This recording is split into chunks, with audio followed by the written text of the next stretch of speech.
YouTube İsmail Türk kanalımıza abone olmayı unutmayın arkadaşlar. Fırında, şömine fırında tavuk ızgara mangal yapıyoruz. Nar gibi arkadaşlar, şöyle kızartmaya çalışıyoruz ama şöminede 10 numara. Unutmayın arkadaşlar, uzun videolarımızı izleme desteği vermeyi unutmayın kanalımızda. Şöminemizde görüyorsunuz şöyle. Unutmayın arkadaşlar, uzun videolarımıza izleme desteği bol bol. Kanalımıza da abone olursanız çok mutlu oluruz. Buradan önceliğimiz Türkiye, Azerbaycan'a ve yurt dışında bütün izleyen, destek veren herkese buradan canı gönülden sevgi ve selamlarımızı gönderiyoruz. Daha profesyonel videolarla geleceğiz arkadaşlar. Biliyorsunuz bunlar kanalımızı ayakta tutmak için çekmiş olduğumuz videolar. Onun için daha çok destek vermenizi bekliyoruz. Uzun videolarımızı izleme desteği. Bol bol destek verin işte arkadaşlar. Ne diyeyim sizlere başka. Kanalımız artık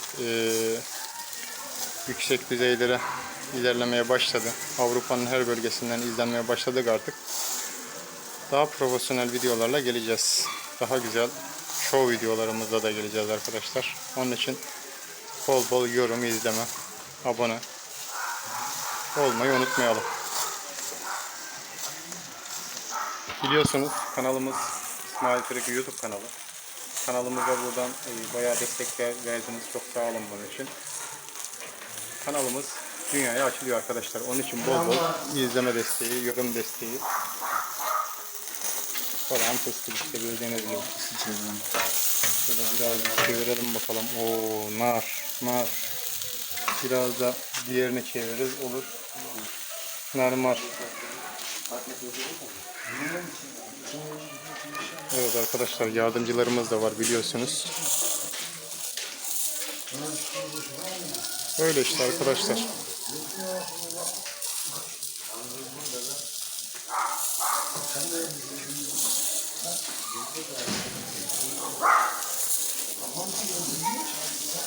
Şöyle arkadaşlar, fırın görüyorsunuz.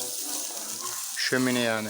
Bildiğimiz şömine. Şömine ateşinde et, tavuk, balık hepsi yapılır. Ama güzel oluyor ha. Üf diyorum.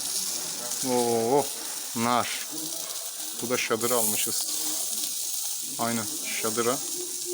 Tavuk göğsü biliyorsunuz. Kanatlı. Kanatlı değil. Kemikli yani.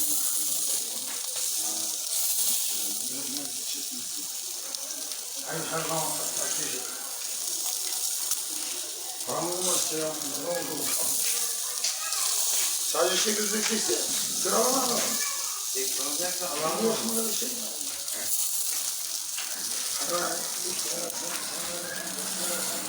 Bunu da al. Bir şey vermiş. Bir şey vermiş. Böyle nereden mi var burada? Benim de yani.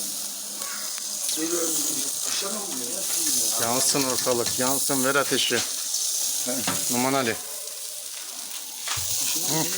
Şöyle oh. Mis gibi.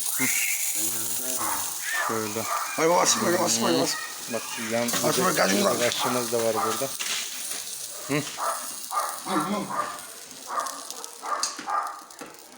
Belki az daha pişirecektik ki öyle. Bitsin de az daha bitsin. Yok şu an lokum. Evet. Ne oldu?